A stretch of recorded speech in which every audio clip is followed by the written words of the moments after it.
Well, welcome again. And the first question I have is a little bit along the same lines as Senator Inhofe.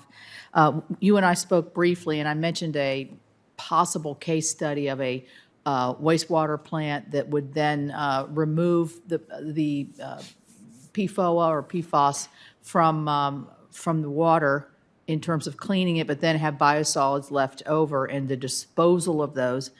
There is some concern about what would the liabilities be for a wastewater that, basically they didn't create it, they're trying to clean it up, yet they have to dispose of that. If you could clarify the liability issue, what you all are looking at that, much like what Chairman Inhofe said. Absolutely. So I think you mean, Senator, in the context of designating PFOA and PFOS as a hazardous substance under CERCLA liability. Yeah. So, as with other hazardous substances that have long, been established as hazardous under CERCLA, there's a process that's followed. So if a CERCLA designation is made on these two PFAS chemicals, it does a couple of things. One, it requires that facilities report in a quantifiable way on potential releases. But then in order to have liability, there's also a responsibility to show who is responsible for that PFAS release, and then a court determination. So there's a process that's long been in place for a range of hazardous substances under CERCLA, and should PFAS be named a hazardous substance, if we get to that final rule, it would be the same way. And then, since you also asked about biosolids, separately from the liability issue, one of the key actions that we are taking in the roadmap is to begin a risk assessment, because there's a lot that we don't know around the human health and ecological effects of PFAS and biosolids. So we're also undertaking greater research to have that risk assessment in place in the next couple of years. All right, thank you. Let's kind of take it down a little bit if somebody's watching this and they don't know what PFOA, PFAS is, although we've said it's everywhere, which we know that is true in certain levels. The drinking water level, there is a level right now that is a suggested level, I guess, of safety.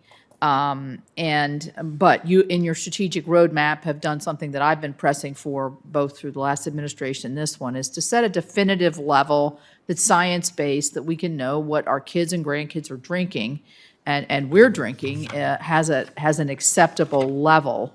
But in the roadmap, the length of time that this is going to take is very frustrating to me, because we've been looking at this.